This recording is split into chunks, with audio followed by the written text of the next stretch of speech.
মই এইখিনি যেহেতু আমি হৰমনেল ডিসঅৰ্ডাৰ্ছৰ কথা পাতি আছিলোঁ মই উইমেন হেল্থ ৰিলেটেড আপুনি PCOD আৰু PCOS এই দুটাৰ মাজত বহুত কনফিউজন হয় সাধাৰণতে মানুহৰ মাজত আৰু তাতে মই এড কৰি লৈছোঁ যে আজিকালি এইটো বিৰাট য়াং এজৰ পৰা দেখা যায় যে এই বেমাৰটো হৈ আছে এতিয়া আমি বেমাৰটো আইডেণ্টিফাই কৰিলোঁ বহুতে ডক্টৰৰ ওচৰত গৈও মেডিকেশ্যন লয় বাট ঘৰতে যদি ইয়াৰে ৰেমেডি এটা আৰম্ভ কৰিব খোজে that weed be a part of the medication process কি হ'ব পাৰে PCOD PCOS যেতিয়া হয় তেতিয়া প্ৰথম কথা আপুনি গাইনকলজিষ্টৰ তাত যোৱা উচিত মানে প্ৰসূতি বিভাগৰ ডক্টৰৰ ওচৰত যোৱা উচিত আপুনি 100% যাবই লাগিব কিন্তু যদি তুমি মোক সোধা যে মই এজনী ছোৱালীক জানো বা মহিলাক জানো তেখেতৰ PCOD বা PCOS আছে মেডিচিন খোৱাৰ উপৰি ঘৰত কি কৰিব পাৰে চিম্পলি এক্সাৰচাইজ ষ্টাৰ্ট কৰি ল'ল আজিৰ পৰা এক্সাৰচাইজ ষ্টাৰ্ট কি বুলি ভাবি ষ্টাৰ্ট যে মই মোৰ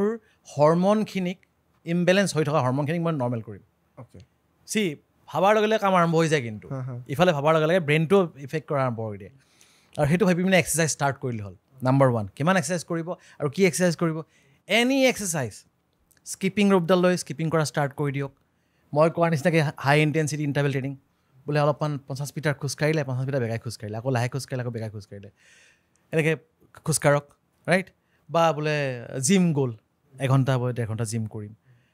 নাম্বাৰ 1 আৰু নাম্বাৰ 2টো হৈছে ৰাতিৰ খানা সেই সোনকালে খানা যদি মানে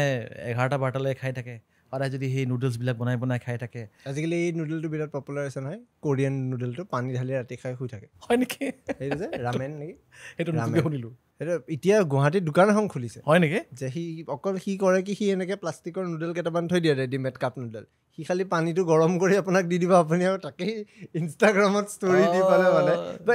it has become a trend আৰু ৰাতি ভাতটো নাখাই পালে বহুতে ৰামেন খাই শুই যায় কেতিয়াবা এদিন খালে বেলেগ কথা কিন্তু যদি সদায় খোৱা হয় হেবিচুৱেল হৈ গ'লে সেইটো কিন্তু এইটো মানে যদি এইবিলাক কৰা যায় তেতিয়াহ'লে মই কৈছোঁ PCODৰ সমস্যা নোহোৱা হৈ যাব মেইন মুঠতে কথাটো হৈছে ইটিং হেবিটছ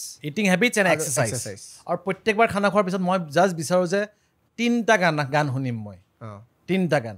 যাতে ৱাকটো ধুনীয়াকৈ হৈ যায় বা গাৰ্লফ্ৰেণ্ডৰ লগত কথা পাতিম যাৰ নাই ল'ৰাকেইটাই সেইটো সুধিবই যাৰ নাই ছাৰ মোৰ গাৰ্লফ্ৰেণ্ড নাই আহিব কমেণ্টত তুমি তেওঁলোক তপস্যা কৰা